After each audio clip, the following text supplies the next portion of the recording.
Hi guys, I'm going to do a lesson here on taking solos and possibly how to reduce the chance of getting lost in the chord progression. So I selected a very well-known jazz standard here called Bossa. The melody goes like this.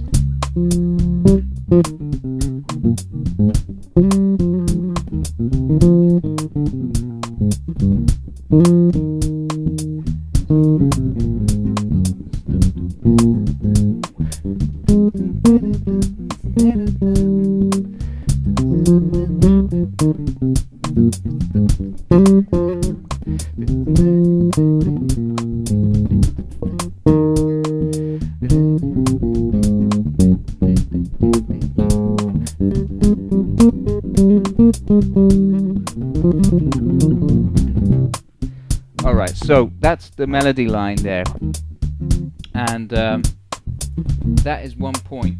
Learning the melody is very important to know where you are, because through learning that melody I kind of already have a good idea of where my fingers should be on the fretboard when the chords change.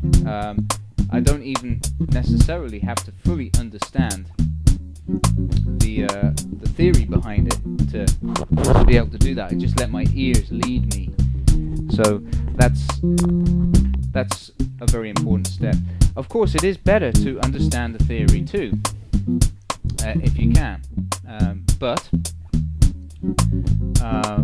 another way to help you not get lost is to learn the chords as well. So I'll teach you the chords right now. So we're in C minor. We're in natural minor here, so it's C Aeolian. And first chord is C minor. So I use the A string voicing here on the backing track. And then it goes to F minor. And then it goes to D minor 7, G7, C minor 7. After that it goes up to E flat, minor 7, A flat 7, and D major 7, D flat major 7. So the key center there is, can you guess?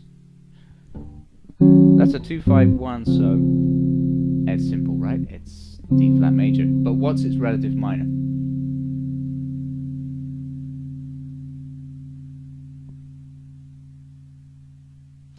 It's B flat minor. So I tried to think in terms of relative minors as well, or relative majors. So basically I know that the relative major of C minor is E flat major 7. Right? So I can play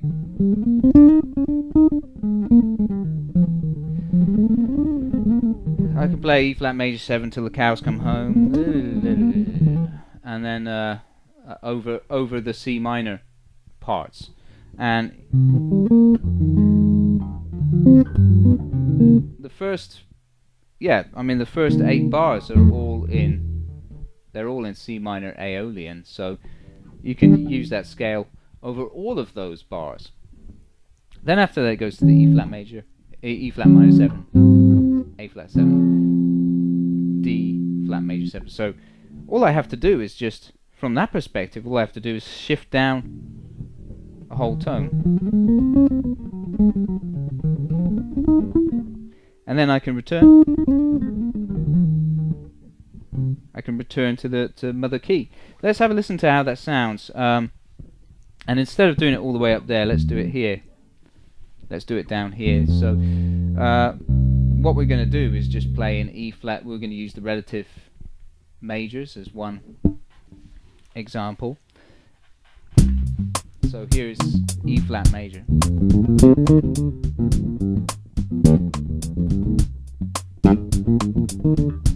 Now I move to D flat major, and then back to E flat major.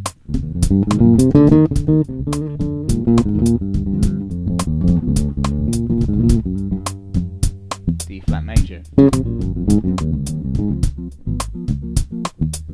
flat major. Alright. And then, of course, you know you're advanced. If you're at an advanced level and you're watching this, which you should know also your E flat major positions up here as well. So let's have a look at that there. So here we go, same thing, but from the 11th fret of the E string.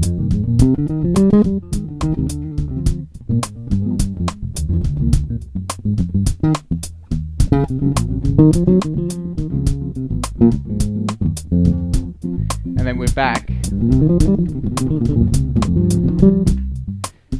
And of course you can also look at this from the minor perspective as well. So we could take C minor and then B flat minor, because that's the relative minor of D flat major. So just by those two thought processes, you can really help yourself to be able to solo a bit more freely as well. So that's another possibility.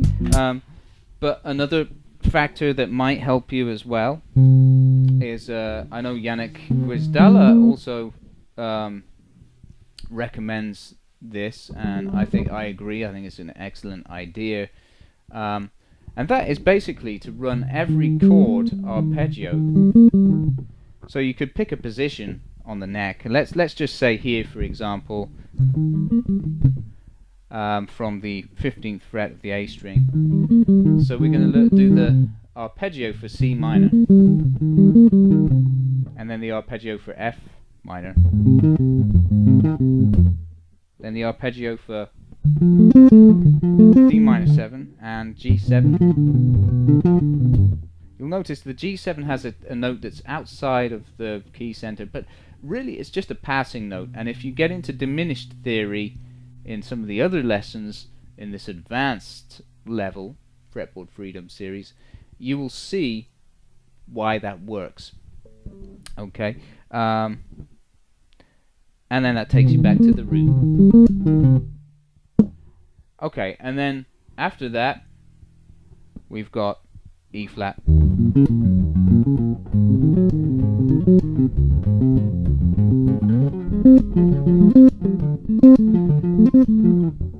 So you can get all of this going. Not only can you play the arpeggios,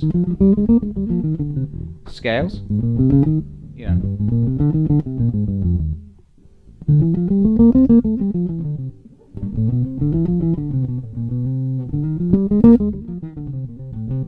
as well, if you want to, for each of the individual chords. That will help too, but you know, I think the main thing is to recognize the main key centers, and in this song really there's only two, which makes it actually quite easy indeed.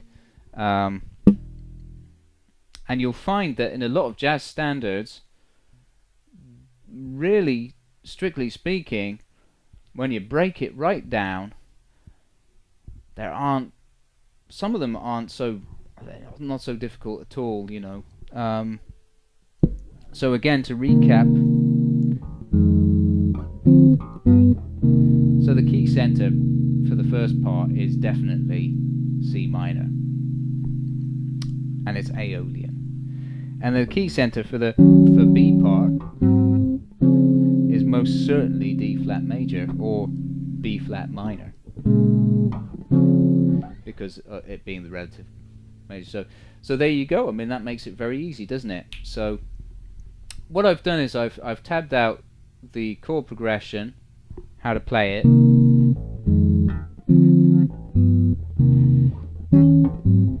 and you've got this backing track here as well. I've also tabbed out the melody line, so that you can practice along with this backing track, which I will leave you with for the end of this video. Okay, so I'm just gonna play the melody one more time and just play out, and then leave you with the backing track. Alright, so I'll also talk a little bit about what I'm doing as I go through as the final example. Okay, so B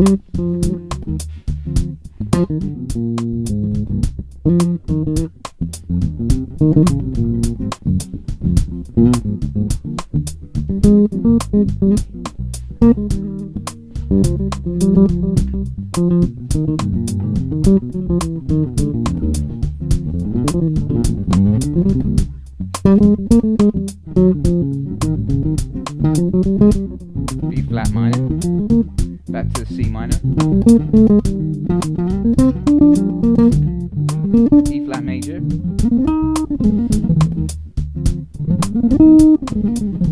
still E flat major, D flat major, and back to E flat major,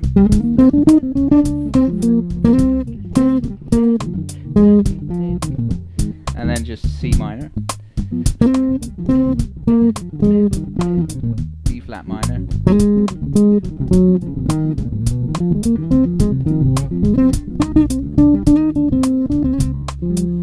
so that gives you an idea of the sort of effect you can get. So have fun with it, and I'll see you for another lesson, another advanced lesson. So yep, take care, bye for now.